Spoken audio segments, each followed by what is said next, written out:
Hey friends, thank you so much for joining me this week on the Leading Healthy Creative Teams podcast. This week we're going to look at two different models of what a church communications team can be. I want to represent the extremes here in this conversation. So we're going to be looking at two different models that are relatively far away from each other on the spectrum. Every team has a bent one way or the other. These represent those directions. Are you going to be moving in this way or are you going to be moving in that way? The reason this becomes an important conversation is because a lot of tension develops when leadership and the employee or the leader of the creative team, the creative lead in the organization, when they don't have the same vision for where to go next. And each of these destinations represent really an entirely different path that you would travel down. Now, you may think, well, I already have a creative team and we're already here. Well, that's great. But you may not have clarity in terms of where this creative team is supposed to be going. And so the creative leader then might be getting frustrated because they're wanting to pull in one direction. You're expecting them to head in a different one. Or you continually find yourself saying, no, we're not going to do that. No, that's not where we're heading. That's not where we're looking for you to lead right now. Those types of things. The other part of this is that every time somebody leaves your organization, you have the opportunity to rebuild really in a new direction. Every time we had someone leave the communications team while I was overseeing our creative team was made up of productions, communications, and online ministry. Anytime we had a departure, we would sit down and we would say, okay, so we have an opening now. How do we want to fill this? And what is the direction that we want to be going? Because that direction should determine who we hire and who we fill that opening with. So every time I would have a conversation with senior leadership and I'd say, hey, we have an opening. I want to hear from you. What is your expectation of Comm? Are you wanting us to innovate or are you wanting us to not innovate? Are you wanting us to push things down the field or are you wanting us to maintain where things are? Help me understand how I should best hire this role. Because there are plenty of times where we would have two different candidates. One of them was way more artistic than the other, but then the other one was way more proficient technically. So we have a production-minded person and we have an artistic-minded person. What do you want? What's the best fit for the need that the organization has? So as leadership, you want to clarify this. You want to come to conclusions on this. And then as the creative, you want to know where exactly do you want me to be pushing and moving my team? Because I can develop a roadmap, a development plan for either of these paths, but I have to know which path you want to go on. Otherwise, I'm developing these creatives in the wrong way. And if that happens, you will begin to see more turmoil, more angst, more frustration, because what's happening is the creative believes they're supposed to be moving one direction, but they're not able to. Now leadership is a opposition, and it goes south quickly. So I wanted to represent really these two extremes so that you can understand how these two exist in the church. When you look at the church down the street, you may be really liking something that doesn't actually fit with your model or fit with what you can tolerate as a communications team. So we're gonna unpack those two, and then I have a series of questions that I would encourage you to ask of your own situation. These are often questions that I would ask leadership, and I would dig deep to try to hear what exactly is it that leadership sees ahead of us for the next season so that we can build our team correctly to align with that mission and that trajectory. So the two examples, or the two extremes for me, we have a ministry team. Your communications team is considered a ministry team, or the other alternative here, it's considered a support team. So let me unpack what each of those things mean. A ministry team really is the equivalent of any other ministry that you have on your team. You have a kids ministry, great. You also have a communications ministry. So that's going to look like more proactivity. That's going to look like the Comm team just came up with a social campaign and they started promoting it. It looks like the Comm leader is the face of the campaign, is the one having conversations, is very visible and very present on the church socials, and they're a contributing voice to the overall shepherding of the church. Now, they may be a pastor, they may not be a pastor, but what it means is that their contribution into the life of the congregation is moving toward the mission of the church. So they're very proactive, they're very active, they're very participatory. They are involved in what's happening ministry-wise in the church. This also means that they're typically to me, this is the best positioning of a creative team. You're positioning them against the hardest battles to fight culturally. So this means they're having conversations with those who aren't even a part of the church in the first place. They're having conversations with people that maybe are antagonistic about faith. They're facilitating a dialogue here. They're looking for opportunities to say, how do we get those who are outside the church to the church? How do we get them to participate in what we're doing? And so this is where you see things like events like a Christmas tree lighting or a Halloween event, or those types of things typically are born with an evangelistic mindset, trying to make the world outside of the church family feel compelled to come and participate in some way, shape, or form with the church. So that's a ministry-minded approach to communications. I always look at it as missions. And so for me, that's the bent that I take. I actually don't think that a comm team functions best as a marketing team or as an internal communication team or as a internal publisher. And we'll talk about that in a second when we get to support. But I look at this, really, I base a lot of this off of a conversation I had in college. So I'm working in the Student Missionary Union at Biola University. It's a student-run missions organization. Basically, the goal is we try to elevate the cause of missions amongst the student body. And so one of the guys that I interacted with there, he was a missionary kid from Nigeria, and he was in the middle of a conversation with a gal who was probably upper middle class, South Orange County type. What was funny to me is I was sitting there watching, they weren't on the same page. You could tell that they just weren't getting each other. They weren't understanding, they needed a translator. And this was actually a really pivotal moment for me just in my own personal life, because I stepped in as that translator. I was familiar with international life, international missions. And so I met a lot of different people from a lot of different nations. And I recognized that there were gaps in the way that different countries and different, backgrounds communicate with one another. And I could navigate that in part because I believe that's how God's gifted me, is that I'm a communicator, like I'm a translator, like that's what I do. But it was really interesting stepping in there and seeing that translation happen because they weren't speaking the same language. In a lot of ways, that's how I view the role of your communications ministry, if that's the direction that you go. The culture around us is speaking a language, and the ministry-minded person isn't always speaking the same language. I always think of these missions guys, super passionate about missions. They come and they just sort of bark at you. And it's like, oh, here's all these overwhelming things. And it's like, oh, that's not translated well into my culture. It feels overwhelming. It feels daunting. I don't want to wear, a grass skirt and eat bugs, like sort of the stereotypical view of missions. Well, to translate that is really helpful because you're not speaking to the same audience. You're speaking to an audience that has a language. And that's where the power of communications comes in my opinion. We can speak the language of our culture. We still hold true to the principle of God's word. We still hold true to the mission of the church. We're willing to submit to the leadership of the church. It's not a matter of us wanting to build our own private empire within the context of the church. We're just trying to reach a group of people that is currently outside of the church in hopes that they find Jesus and become a part of a church. I mean, sure, it'd be great if they became a part of the church that we're working for, but really we just want people to come to know Jesus. So that is a ministry missions type of approach to communications. That is the least common approach that I see in the church. Instead, what I see most is I see a support team mindset. So if a ministry leader comes to you and they say, hey, we need a postcard design, then that's what the comm team does. They say, hey, we need a social post made, then that's what the comm team does. It's essentially going to a place where you can place an order as the ministry leader, and then that order is fulfilled by the communications team.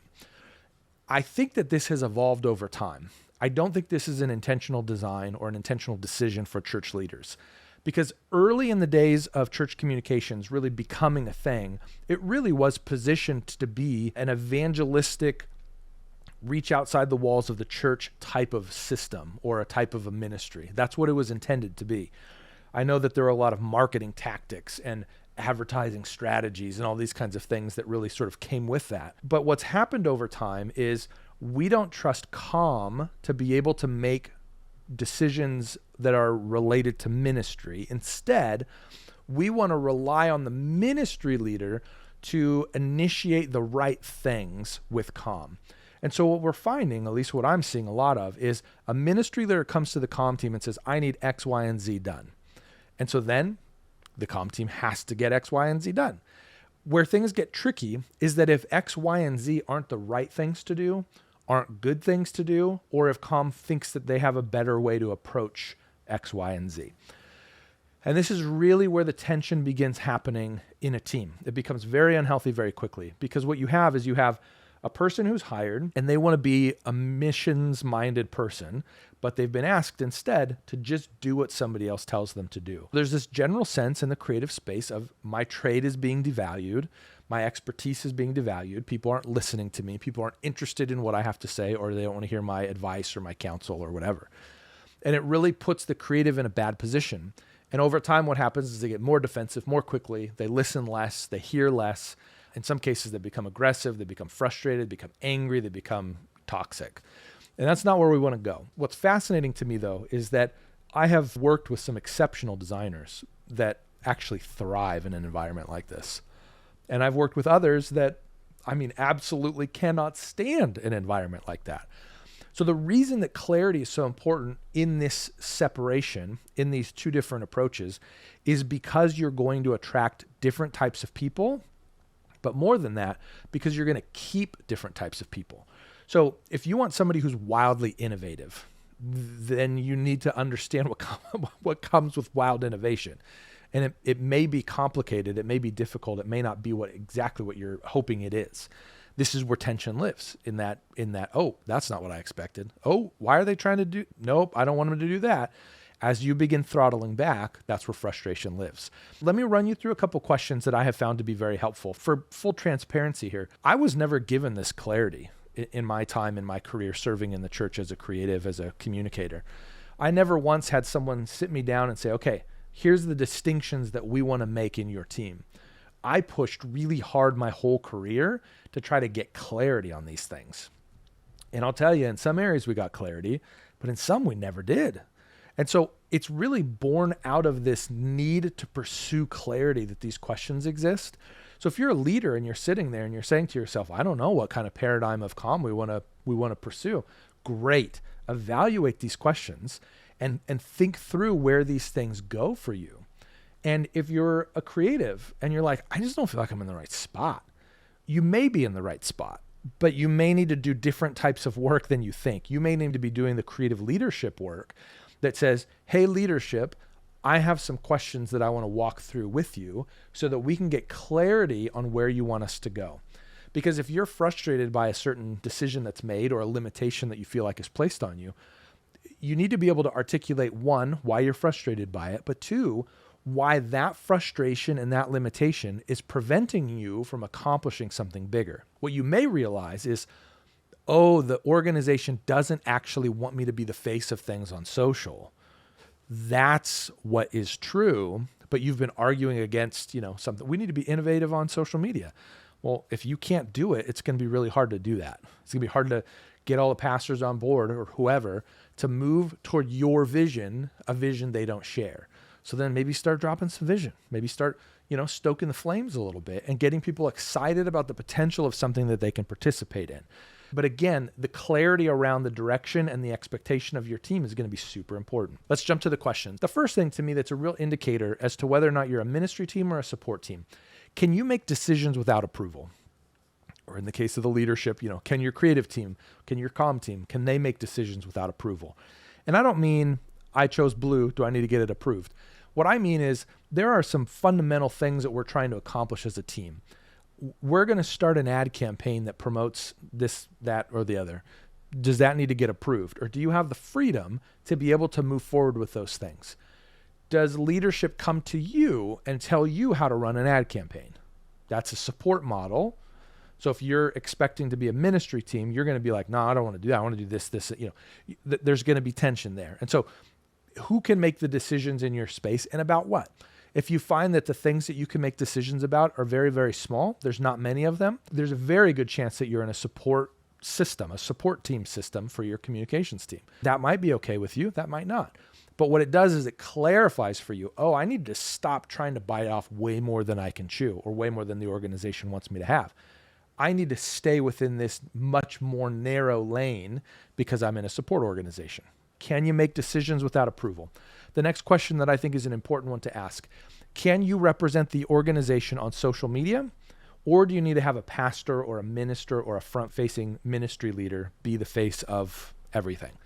Are you able to pick up your social media accounts right now and make a video or post a piece of content and your photos on it? Or you're the kind of the liaison to that space between the person on the other side of Instagram and the church? Are you allowed to be the face of that? Or are only pastors able to speak into that? If you're viewed as a ministry, then that means you're the ministry leader of social media, using that language. That means that whatever you deem to be necessary, appropriate, good, helpful, etc., move the mission forward. If you believe that to be the case, you can be the representative of that on those channels. Otherwise, it's probably more likely that your ministry leaders are expecting to be the face of everything.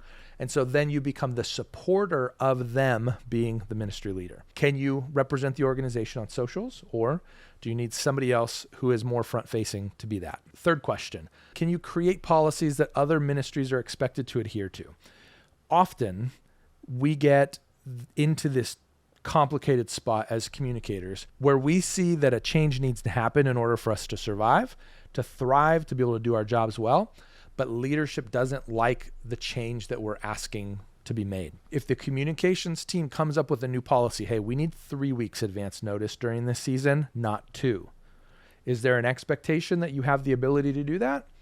Or is there pushback from leadership saying, well, hold on a second now, we need to make sure that you're able to do what we tell you to do. If you're able to set those boundaries yourself, that means that you're much more being viewed as a ministry. If you are not able to set those boundaries, but instead you have a lot of political conversations that need to happen, you have a lot of bureaucratic red tape, that means that you're a support system. I use those words because that's how it feels to us. When we're trying to initiate a new policy or initiate a new practice that we know will be beneficial for our team, we sometimes think that the organization is against us. When what really is happening, we are drifting to want to be a ministry when the organization has slotted us as a support team. It's a big difference. The way that a support team responds is by reacting and doing what is necessary. That's what happens. That means that our initiatives, our ideas, our plans, those are typically the things that get sacrificed in favor of the other things that other people bring our way. So where do you sit on that? In your organization, as a leader, when the creative team or when the comm person comes to you and says, hey, we're going to make a change, here are the reasons as to why this change needs to happen. Is that okay? Are they able to do that? Obviously, there has to be good rules. So I'm not saying, does the creative have, full access to change whatever they want, no matter how, good or bad it is? That's not what I'm saying. I'm saying a reasonable plan. It's not oppressive. It doesn't hinder any ministry from happening. Are they able to make that decision? Or is there a bigger conversation there that needs to happen? Can they create policies that other ministries are expected to adhere to? Question 4, can they drive the mission forward themselves? When a creative team has an idea and they believe this to be in alignment with the mission of the church, can they just run with it? Do they have to get several layers of approval? Are they even allowed to do it in the first place? Maybe it's not even an approval issue. Maybe it's just a no. We don't want them initiating. It's a very, very helpful area to get clarity, because clarity here indicates, again, support team, ministry team. And that's what you're trying to get to. Can they decide what projects to support? It's a very complicated problem in the church today. Ministry leader comes to the table. I want such and such to happen. Creative team leader looks at that and says, oh boy, that's going to cost us a lot of resources, a lot of time, a lot of money. We don't have the bandwidth to be able to handle that on our workload. All right, who wins? What happens here? Is the chief goal of the comm team to support everything that the ministry leaders want? Or does the ministry leader have some level of responsibility in making sure that these things can be accomplished? This is where the rubber meets the road, right at this intersection point. If it's a matter of the comm team having a bad attitude, obviously it's a separate problem. If it's a matter of the ministry leader waiting till the day of to ask for help, obviously it's a different problem. What we're talking about is who sets the trajectory for how the time is being used for the communications team. communications or everyone else. That's the line. So where do you fit? Where do you stand there? And then last, question number 6. Should the communications team's time be spent primarily on projects for your congregation or reaching those outside of the church? This is the thing I've seen over 16 or so years in the trenches. In the beginning, the creative team existed to reach outside the walls of the church. Functionally, it was kind of a version of an evangelism team or a local missions team. That was a piece of the role that we played in the church. Over time, that has shifted to the ministry leaders. That has caused most communications teams to actually not be externally focused at all in some cases. And so now the onus of reaching beyond the walls is 100% in the lap of the ministry leader. So if the ministry leaders are choosing to create events, programs, ministry initiatives that are outside the walls or focused externally, then you're in good shape. If all they're doing is creating more niceties for the internal, for the congregation themselves, that means no one is left to focus outside the walls of the church. So when you look at a mission-minded approach, or a missions-minded approach, I should say, you're looking at a ministry team that is focused on reaching outside the walls. That's what their purpose is. When you're looking at a support team, you're willing to say, I believe that our ministry leaders will be able to balance this okay, and we're going to just say, you do whatever you want to do, and then the comm team will support you in that. So if they drift internal, that's on them. If they drift external, that's on them. But no one in comm is supposed to be driving where things are focused. So those are the things that I find to be really, really helpful conversations. Because what you'll find is 3 of these, you're like, I don't know, it doesn't matter. And then like that last one, I mean, should we be spending all of our time making like workbooks and journals for our staff and our congregation? I mean, I don't think so. Like, who else is focusing outside the walls of the church? I mean, it's not this team, it's not that team. Like, okay, so we're essentially becoming an internally focused organization. What you'll find is there'll be these lightning rod sort of subjects that come up within these questions. So I'm going to read them all again. Can your creative team or your communications team make decisions without approval? Can your creative team represent the organization on socials, or does it need to be a pastor? Can your creative team create policies that other ministries are expected to adhere to? Can your creative team drive the mission forward themselves? Can the creative team decide what projects to support? And then finally, should the creative team's time be spent focused on internal projects for your congregation or reaching those outside the church?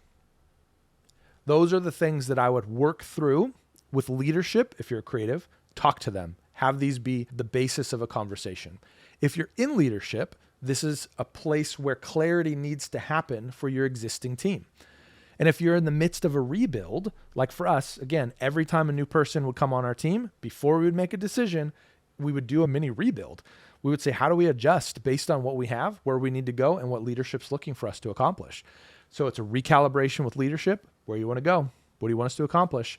And then you begin having these conversations to say, hey, this is what we're looking for. We're looking for somebody that we trust to be able to make decisions without approval. Absolutely. We want a high caliber person in that role. Okay. We want somebody that can represent the organization on social. So we need somebody who's able to perform well in that space. Great. We want somebody that can create policies that are reasonable, that other ministry leaders are expected to agree to. We will support them as leadership. Okay, great. So you can go through this list, and this is going to inform the types of decisions that you're making as you're looking to move forward in a hiring process, a rebuilding, a reorganization, all of those types of things. At the end of the day, I would argue that there's no right decision. I know for me personally, I am a ministry team-minded communications leader, 100%. You can successfully staff a support team model, but you need to look for different types of skill sets. You need to look for people that are really good at executing, and conceptually, they don't have to be that strong. They don't have to be high in imagination, according to the 4 cores. They need to be able to be quick. They need to be able to be friendly, good customer service, but they don't have to have good ideas. They don't have to have high caliber complex strategies as part of what they bring to the table. That's not a part of what's necessary. Because when you think about it, all of those decisions live somewhere else. They live with the ministry leader. So your ministry leader is coming to the table and saying, we're doing an event. We've already thought about what the event is. We've thought about why we're doing it. We've already thought about who we want to reach with it. Literally all we have left is we just need a postcard. That's all we need you to do. Well, that's super easy work. So you can hire the right person by recognizing, are they super capable at what they do? Do they have flexibility in their design skills? Are they pretty personable and good to work with? Great. If you're going the other way, is this a person that understands culture at a deep level? Is this a person who finds opportunities to facilitate conversations with those who are outside the church? Is this somebody who's afraid of outside the church? Do they represent our values well? Because now all of a sudden you're almost getting into pastoral conversations to say, does this person have the character to be in this role? So there definitely is a big gap between these two spaces, between the ministry and the support-minded positions and positioning of communications. But where it becomes really important for your church over the long haul is to make sure that there is clarity in what you're expecting from your team, because that will help you reduce disagreement, frustration, all the problems